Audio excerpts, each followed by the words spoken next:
Hello. Good evening. Give me a thumbs up if you can hear me. I'm in a different location and I just want to make sure that you can hear me okay. Andrea Holly, like and share. No cutting. Thank you, Bianca. Good evening, family. How are you? They're thanking Ebony for the email. Beautiful. I'm in a different location, so just forgive a few simple changes tonight. Other than that, I hope y'all won't even notice.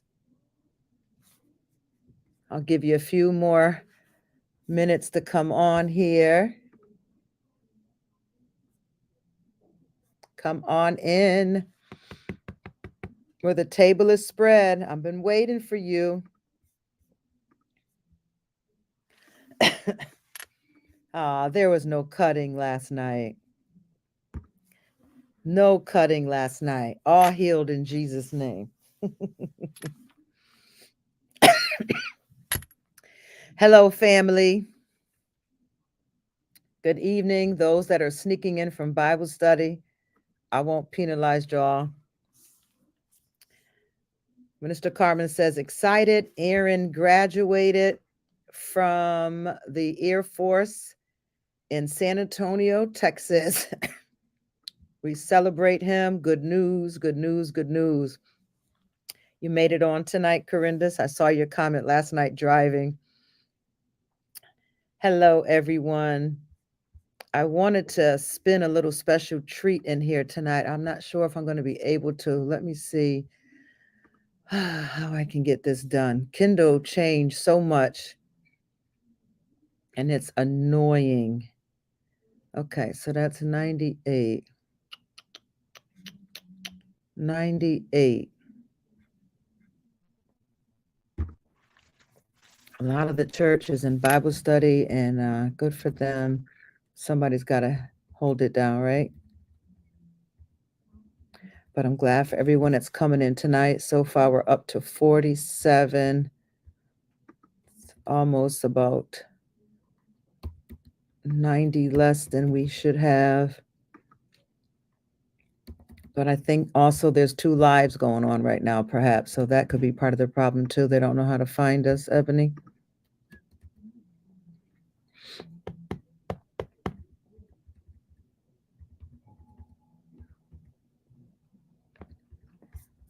Okay.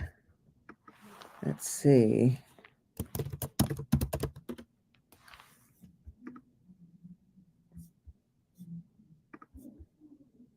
All right, guys. All right, family. We're going to get busy because we've got some good stuff to get into tonight. And I want to see if I can take us somewhere here. I think this is it right here. So go ahead, if you will, go ahead and hit like, go ahead and hit share. And let's get our best seats in the house. And let's get ready to learn something new about ourselves tonight.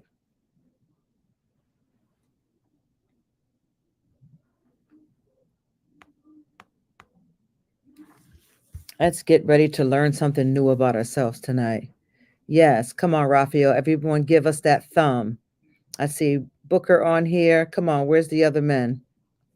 Yes, Renee, we should be on Facebook. The problem is that we are in Bible study still, and Bible study is streaming to my Soul Detox, to my Suzanne M. Howard page. So it's there. You may have to find the second live on my page. But you can also look at my business pages. This would be a good time to send y'all over there. If you can put in my mental health coach, or the other one is Apostle Suzanne Howard. You can look up on Facebook, My Mental Health Coach or Apostle Suzanne. And those 2 pages are business pages that I'm going to have to switch over to probably this month, because my personal page doesn't allow me to do as much as I'm doing, because it needs a business page. So I've had those 2 pages. I just have not asked people to sign up over there. So if you can not find me on Suzanne M. Howard, MHC, please just type in Apostle Suzanne. It should come up, or begin to type in the search on Facebook, My Mental Health Coach. When you begin to type those letters and those words, it should bring you up to my Soul Detox business page. So welcome Dawson Adult Daycare, Rafael Sanchez, welcome Dominique, Renee, welcome Camille, Bianca, Ashley says, hey y'all, Lydia Cordova, Cheryl Johnson, beautiful, welcome, Rosa Lee, Sandra Redding, Jason, welcome, Deja, Nubian Queen, Carmen, Audria, I see y'all, Lydia Cordova. A lot of people are having headaches and congestion and flu or flu-like symptoms. You just hang in there, Lydia. Raya, good evening. Hello, Carmen Jones. TAH Hospitality. Carmen Figueroa, Renee Walton, Pretty Eyes. Hello, Constance and Candy and Gwen. Brittany, Bianca, Elitza, hello, thank you. Anna, Ashley, Coach Latanya, thank you. Carmen, thank you. Joyce C, Ree, thank you. Ree Chambers. Hello, Keita. Come on in, come on in, come on in. We are ready. That's awesome. Raphael says, back again and stronger today than yesterday. One day at a time for EI. I am with you all the way. Thank you all for the thumbs up. I see it coming across the screen now. Very good. All right. Many of you have probably heard of this, but I want to just bring a short component in. And if I get enough requests, I'll add that to a piece of our EI 30-day sessions and teach you more on it. Or when you sign up for your one-on-one with me or my coaches, we can also take you through that as well. Good evening, Alicia. You should be getting your book order very soon, like tomorrow, today, you should have it. How many of y'all have heard of an attachment style? We all have an attachment style. How many have heard of that term before?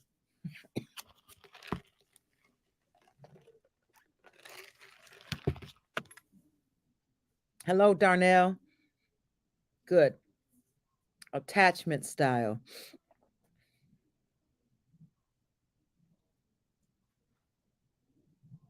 Good. Well, we all have an attachment style. And an attachment style is how is how we learned to attach in our childhood. Attachment style. Can someone type it on the screen? Attachment style is how we learned as children to attach. Intimacy, trust, anxiety. Were your parents more ignoring or avoiding of you? Were they more dismissive or aggressive with you? Did they shoo you away as if you were a bother? Did their face light up when you walked in the room, or was there frustration and disgust? Maybe not over you, over the life that maybe was just overtaking them, but you were an addition to what they could not handle. So emotionally, how they responded to you, either by perception or by fact, it's now how you attach. And it shows up in your relationships. How you attach shows up in your relationships today. And it came from our childhood. It's called attachment style. It's how we learned to attach. So briefly, I'll hit it. And again, if there's anyone that wants to know more about it, I could do some lives on it. I can do some one-on-one with you on it. But here's the gist. There are those that attach securely. Can somebody put securely? Like a secure person, securely attached. That's a secure attachment style. And that's basically, I don't really want to say it this way, but it's basically for the parents who got, okay, I'll say it this way. That's a secure attachment style is formed basically from parents who got more right than wrong. They got more right than wrong. And it's tough, as we all know, either as children or now as parents. We know it's tough. So I say it that way to say that not too many of us are securely attached. Some of us have learned to attach better as we had gotten older and did our own therapeutic work and learned more on the scale of EI. So we were able to progress from dysfunction to a functioning level of attachments in our life. So there's the secure attachment style.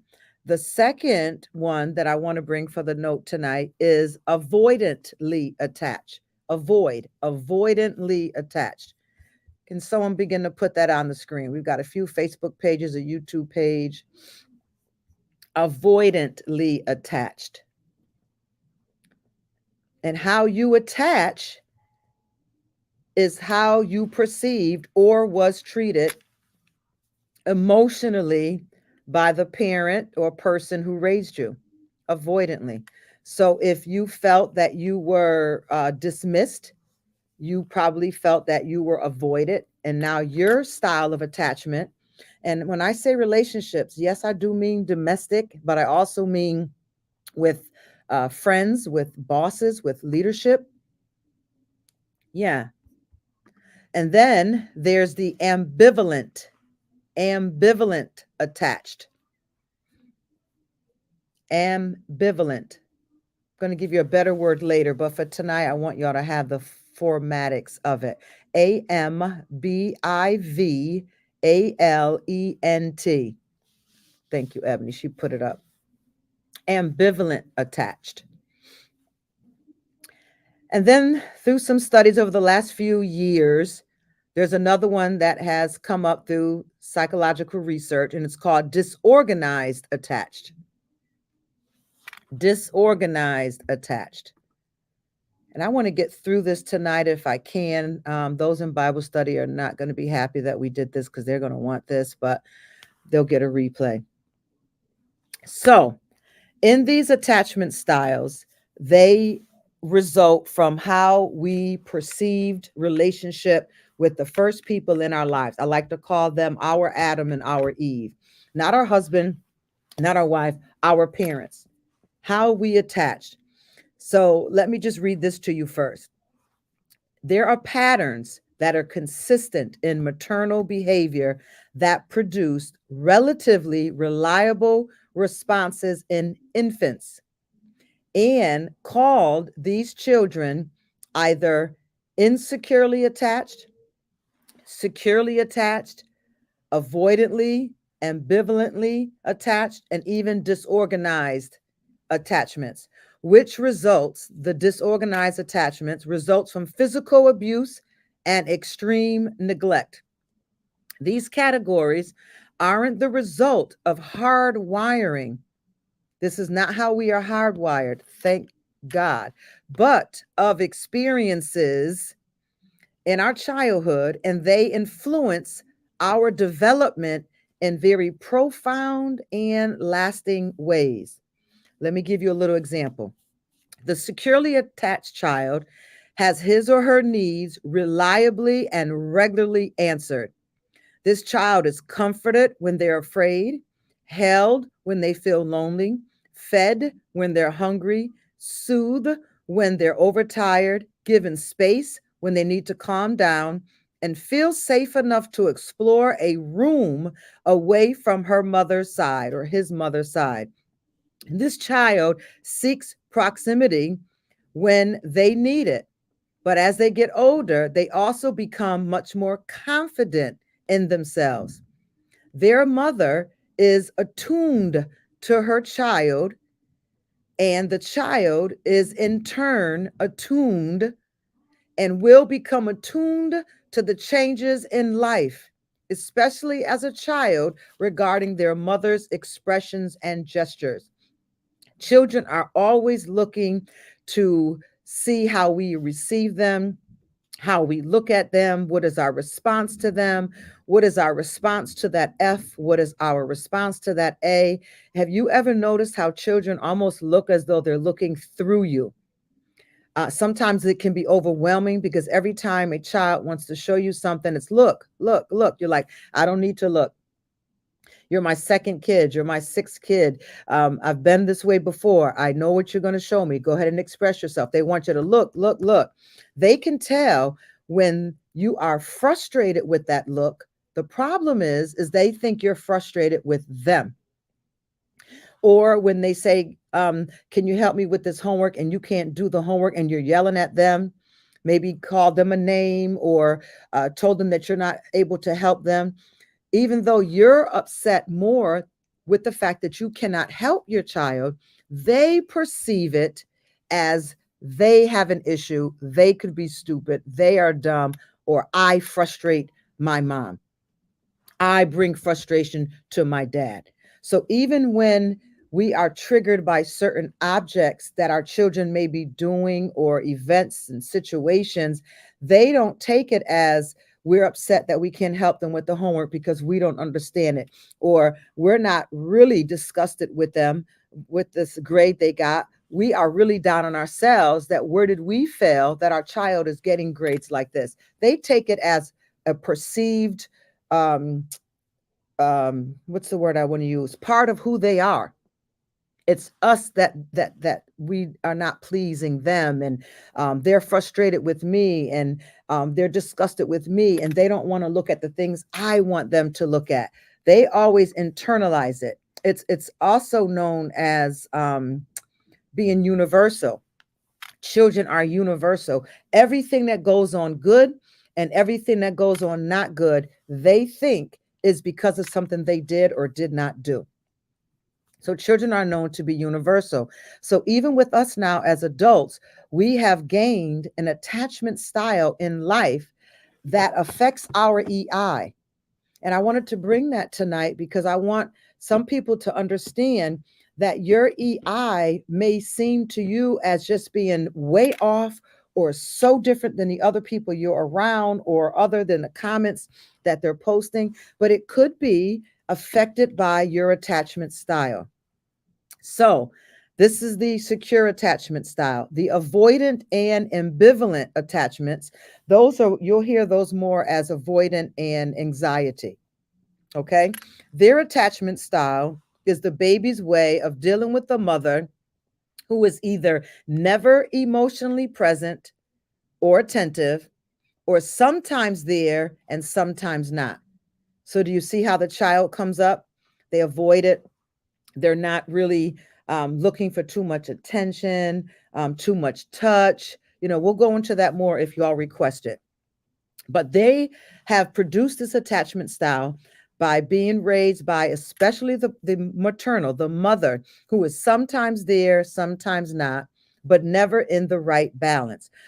Rather than experience stress every time her mother doesn't respond to her or over responds to her, this child distances themselves by either avoiding contact, especially with the parent, which is the avoidant side, or responds ambivalently because his or her mother's responses have in the past been unreliable. So if you were raised by an emotionally unreliable parent, this is probably your attachment style. And there's actually an assessment I can give you, but again, we can do that after if you want to go in further with this one-on-one. So this is how our attachment styles form. They form for how our relationship was with our parents. And it's formed immediately. Immediately. The baby's, every child's view of the world comes from their mother. If the baby is responded to regularly and consistently, the child begins to understand the world as a fundamentally reliable place. But when she can't or he can't count on love and security and responsiveness, it forms this other type of attachment style. As the child grows, what their mother says about them becomes the foundation of their sense of self. Self. But if he or she needs are ignored or unmet, the interactions with mother will diminish the person and it will affect them when they get older, especially in relationships. So, your mother's words that were said to you, whether supportive and caring or hurtful and critical, are internalized as truths in every single one of us about ourselves and how connections between humans work. Because these mental models form unconscious patterns that motivate and direct a child's behavior in childhood and later, they cannot be altered without first recognizing them and bringing them to the surface of our consciousness. This is why the wounds of childhood are so difficult to repair and why healing from them is complicated. It's very complicated. At some point, I'll go through the other ones deeper. Maybe even tomorrow, we'll just post them up for you guys. But the secure attachment style, the adults has a positive view of themselves and of others. They have strong feelings of self-worth and they are comfortable expressing closeness. They enjoy knowing others and being known, and they feel good when they are connected in love or friendship with others. They're good at identifying their feelings. You see their EI level? They come out the gate with a better EI level because of being securely attached in their childhood. They're good at identifying their feelings accurately and manage negative emotion well. They are flexible in their responses and have a variety of coping mechanisms at their disposal. They are resilient and can handle setbacks, large and small, in life. This is from childhood and how it affects their emotional intelligence. And then there's the anxious preoccupied. That's that ambivalent one we were talking about. These are sons and daughters who are anxious, ambivalent in childhood, and their behaviors carry forward. Even though they may be high achieving, they have deep wells of self doubt and low self esteem. They seek validation from relationships because they have a positive view of others, but they are also volatile, clingy, and then demanding and reactive in turns. They are on a constant state of high alert, searching for signs. Listen, searching for signs that the people they're intimate with, whether lovers or friends, will leave or reject them and can be triggered by the smallest of slights as a result. Generally, these men or women are always in one relationship or another, characterized by swings in behavior, highs and lows. Not surprisingly, these sons and daughters often have trouble holding on to lasting friendships as well with friends of the same sex. The anxious preoccupied. Let's talk about the dismissive avoidant. The dismissive avoidant. These sons and daughters think well of themselves, but they have a low opinion of others, which Bartholomew, a great psychologist, attributes to coping mechanisms adopted during a childhood with a rejecting mother. On a conscious level, they're likely to consider themselves independent and self contained and not in need of intimate relationships for sustenance in life. They may come across as aloof or arrogant to others, as well as fiercely independent. Even though avoidants have relationships, they remain shallow because these sons and daughters, deep down, don't want close connections or intimacy. Their romantic relationships remain superficial. These men or women look as though they are involved, but they always maintain their emotional distance from the supposed objects of their affection. In a similar way, their friendships tend to be organized around shared interests or hobbies rather than confidences, closeness, and disclosures. Unlike the anxious, preoccupied sons and daughters whose volatility guarantees conflicts, these sons and daughters steer away from conflicts, perhaps because they might reveal their true vulnerability. Let's talk last about the fearful avoidant. The fearful avoidant. This is the terms I wanted to break it down more in lay terms for everyone. So stick with these that I used at this second portion. The dominant word here is fear. Someone put fear. Even though these daughters or sons actually crave intimacy, they don't trust anyone enough to let them get close. The experiences of childhood have taught these sons and daughters that people are uncaring and unavailable, and that they themselves are unlovable as well. All of this plays out close to the surface since these men and women come across as intensely vulnerable, openly worried, insecure, and self conscious. All three of these insecure styles can be seen as defensive postures adopted in childhood in an effort to both self protect and reduce stress from maternal interactions. Think about that. Think about that. How happy we are largely depends on how well or badly we handle stress and the emotions that accompany them. Did you hear that? How happy we are today largely depends on how well or badly we handle stress and the emotions that accompany them. That's where our happiness lies. This is why EI is important. I'm going to read it one more time. How happy we are largely depends on how well or badly we handle stress. Remember, we talked about stress management last night?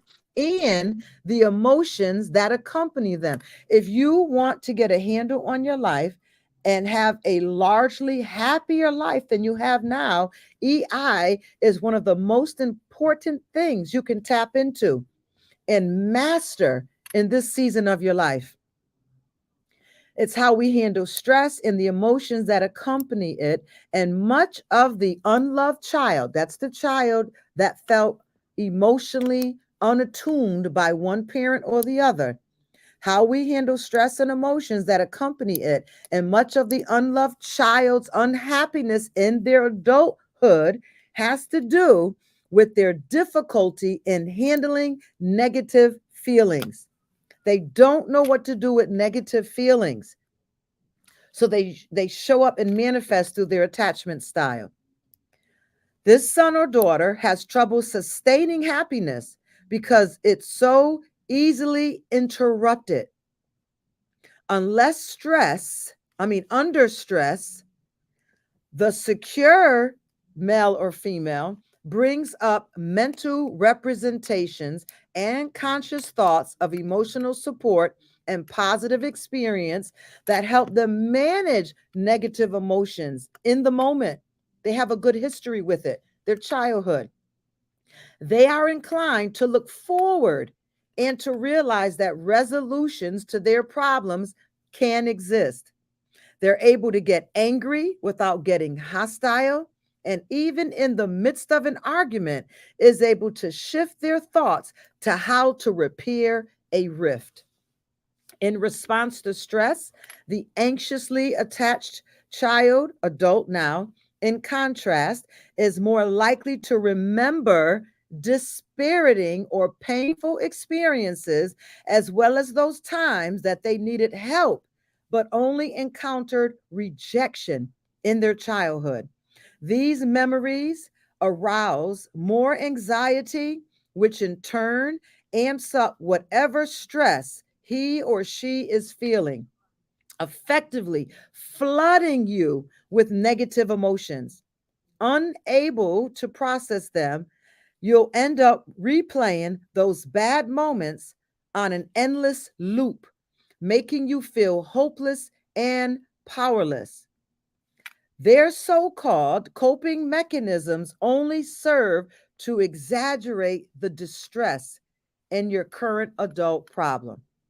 While you may turn to others for support, you are too anxious to listen and likely as not will feel abandoned or unsupported.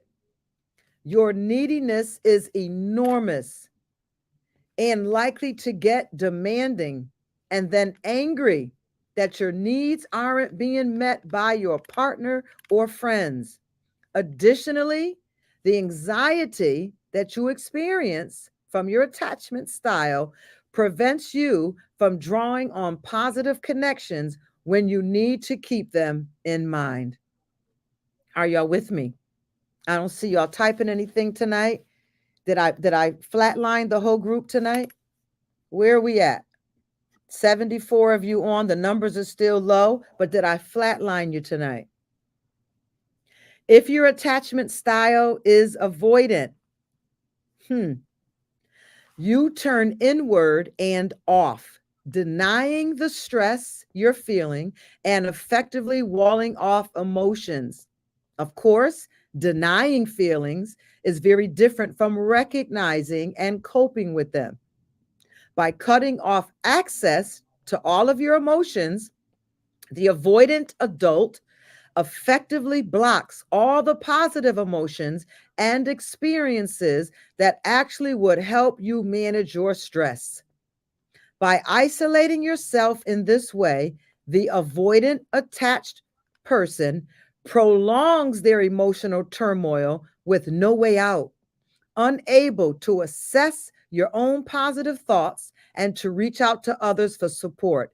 In many ways, this is the worst of all possible worlds. Isn't that something? Good. I'm glad to see y'all listening. Good. I want you to reflect because I want you to understand the difference between your EI and someone else's EI has to do with our childhood. It has a lot to do with our childhood. Because one, we weren't taught it, but more importantly, what was acted out and reenacted in our life was probably dysfunctional, to say the least. And now we're here today saying, how did I get like this? We talked about that on day one, right? Day one and day two. Why am I here? How did I get here? And now how do I get out? Let me explain to those on the dating scene, or even to those who maybe had a tough time in dating. Let me explain to you tonight how important it would be for you to get this EI together. Let me see if I can pull it up for you while we're on this topic. Before we get back to our notes. It would help if I could spell. Let's see. I'm going to get back there for you. Are y'all enjoying this? Do you see how much of a difference it makes? Do you see how much better as a parent today you can be? What is going on? Or even as a grandparent, you can be.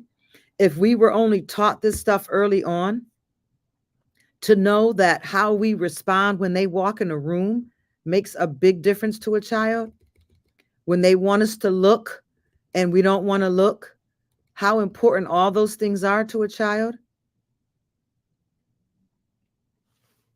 Hang in there with me. I just want to take us to one other place here. And I think I would probably give you enough to go back and replay and take your notes. Good. I want to talk about a mental model for an example. All right. So let's first talk about Emotional intelligence and real life. Emotional intelligence and real life. All right, let's talk about it. People who are high in emotional intelligence, the securely attached person, can y'all make the connection now? So, someone high in emotional intelligence usually got there from childhood because they had a securely attached relationship growing up. So, I'll read it again. People who are high in emotional intelligence are securely attached and are able to act in ways the rest of us might not. Say you've just met someone, a very charming person to you, because you're the rest of us. We're not high in our EI. We meet someone, we're going to consider them charming. Now, let me explain the charming person. Say you've met someone, a very charming person who's well turned out, a successful professional, a bit quiet but fun to talk to, and attractive in a low key way. He or she is not overtly pushy or preening either. You see them a few times, yet afterward, when you think about them, you can't quite put your finger on why you don't have a good feeling about them. You just don't. It could equally be a man or a woman in this scenario. The emotionally intelligent person tries to identify that feeling. They don't ignore it. They don't jump headfirst into this charm. They try. First of all, they're self-aware enough to know something's not right with them. And they are securely attached, so they don't doubt themselves as much. They don't have insecurities or lack of trust with themselves. So they're feeling something that they cannot identify, but yet they're taking the time to try to figure out what it is. So they go through some scenarios like this. The emotionally intelligent person tries to identify that feeling. Did he or she seem insecure because they seem to smile easily? Or was it the way they kept redirecting the conversation every time you brought up a new topic? Or was it their tendency to talk over you? Can't figure it out. You can't come up with an answer quite yet. But the next time you meet for dinner, you're paying closer attention to this person because you're dating and your time is important. Your soul is important. Your heart is important. And when you understand that the amount of time you invest in someone, it takes double that to get out of it. These are the things, the vettings that you will use EI for in your dating process. Did he seem sincere because he smiled, or was he insecure? I noticed he kept redirecting the conversation every time I brought up a new topic, or maybe she had a tendency to talk over you. You can't come up with the answer quite yet, but the next time you meet for dinner, you're paying closer attention. You notice that he or she picked out the restaurant where they are a regular. You sit down at the table, you order a glass of your favorite whatever. There's exchange of smiles. And all of a sudden, you want to figure out what you want. And all of a sudden, now they interject and they cut off your light banter of conversation and they tell you what you should order. And it wasn't just with, I want you to try this. It's pushing what it is that you should get. And then all of a sudden, boom, there it is. Your EI skill raises to the top and you are able to identify what it is so familiar in this relationship. And guess what it is? It comes to you that this person is scripting and directing the conversation. They insist you order a specialty that's not even on the menu, and that seals it for you. And you're out of there. Where if you did not have a functional level of emotional intelligence, you might have spent years, if not trying to figure this person out or just ignoring it to be seduced by their charm, not realizing that what I've described is meeting and getting to know a covert narcissist. And this is why it's preached all over social media.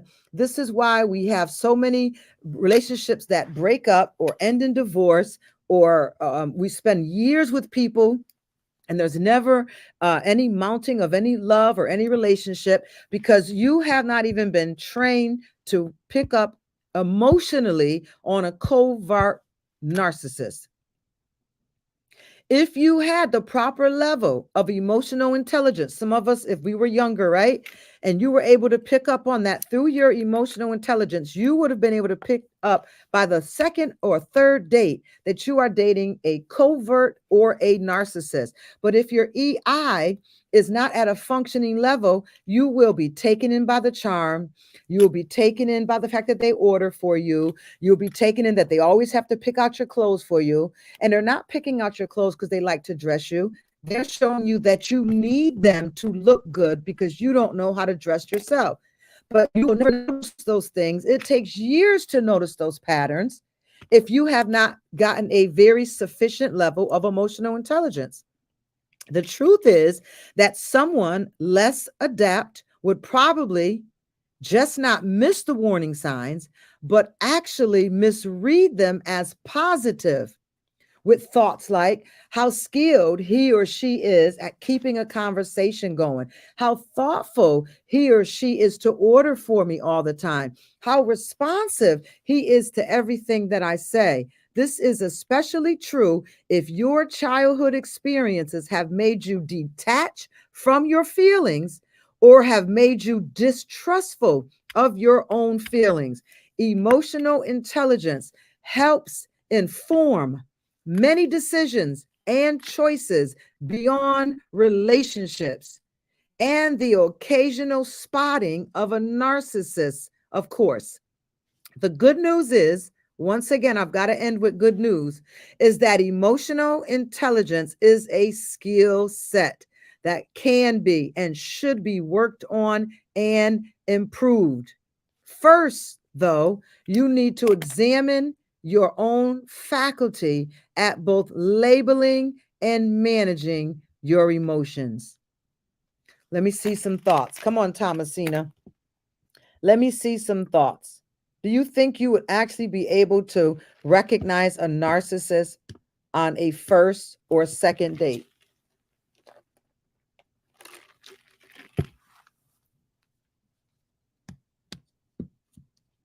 Right. Covert narcissist is an undercover narcissist. Good question.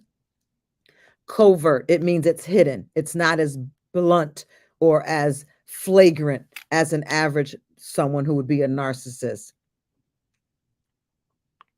Thank you, Kamisha. She's being honest.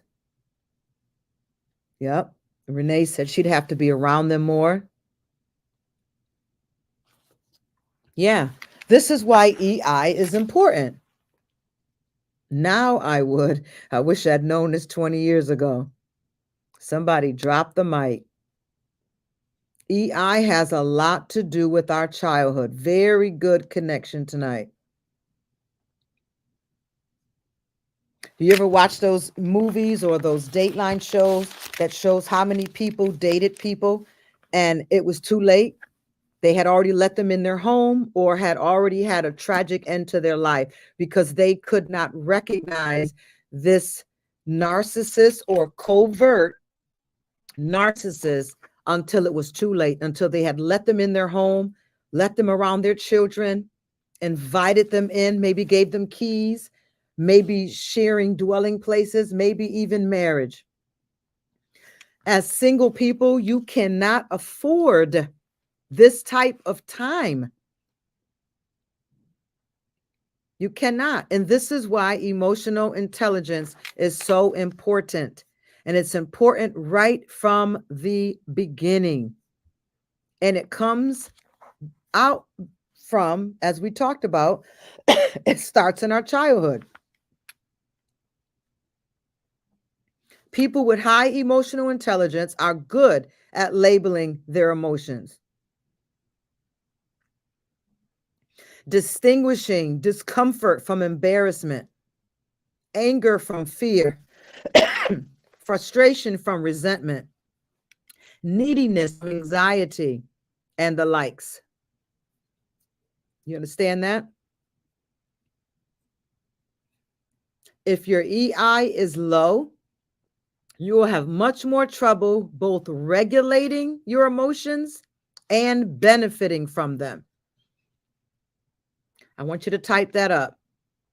If your EI is low, you will have trouble regulating and trouble benefiting. Trouble regulating and trouble benefiting. The truth is that the more clarity you have about what you're feeling could really save your life. In any given moment, the better you'll be at not just managing your life situations, but also deciding on your future actions.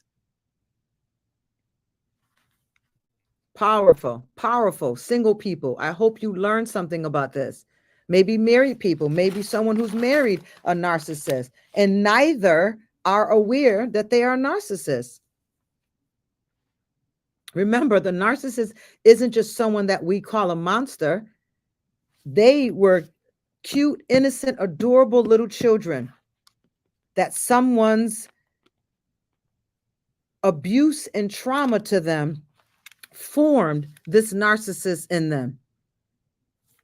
I want you to remember this as your takeaway tonight. Remember that what we learn in childhood about relationships, how people connect and act, not only gets internalized in us, but also gets generalized into our worldview.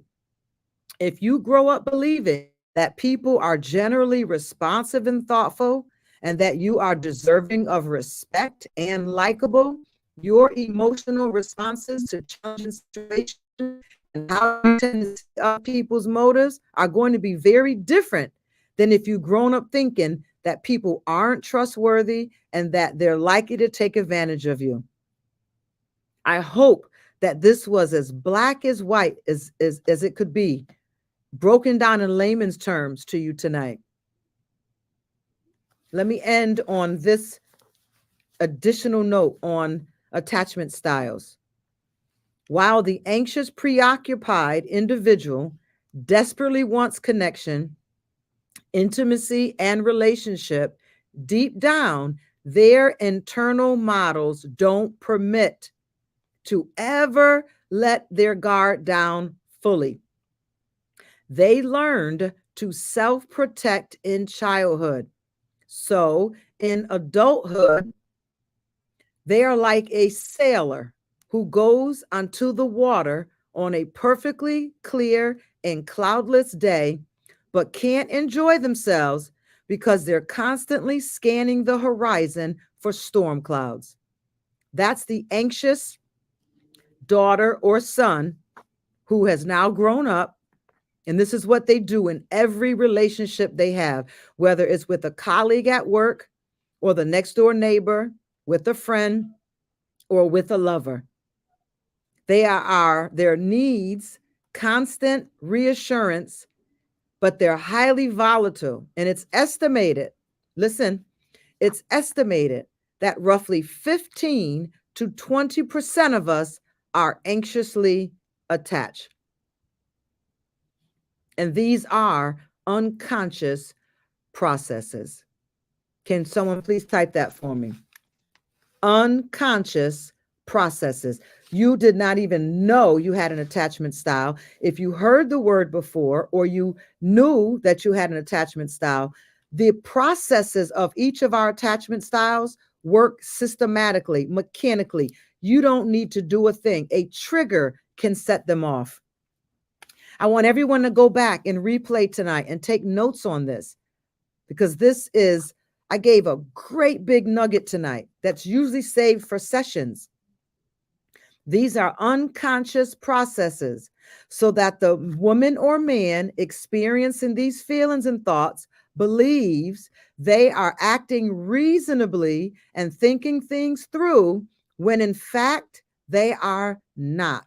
The truth is that their behavior is being triggered automatically, and unless they get ahead on the dynamic, they'll continue to put stress into every relationship, often to the breaking point.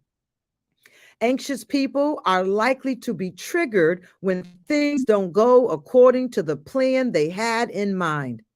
If I had time to repeat that, their anxiety makes them inflexible. So when there's a discrepancy between how they imagine things unfolding and what exactly happens, they become emotionally reactive, evoking an outsized response. Anxious people are also prone to catastrophizing, not just imagining the worst possibility, but also blowing things up to be the worst possibility, which then evokes a cascade of emotion.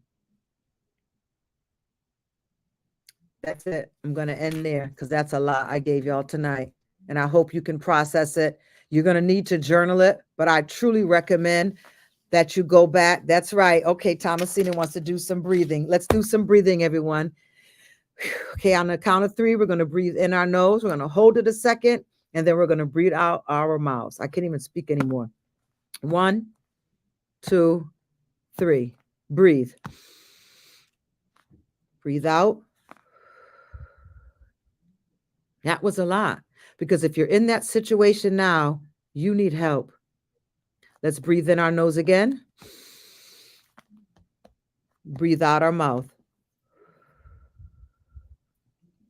God, I pray for each person under the sound of my voice that is listening to this teaching and this instruction on tonight. I pray for soundness of mind. I pray for healing of their heart. I thank you for the Holy Spirit that knows no distance and knows no time, that can go all the way back to our childhood and begin to do this great work inside of us.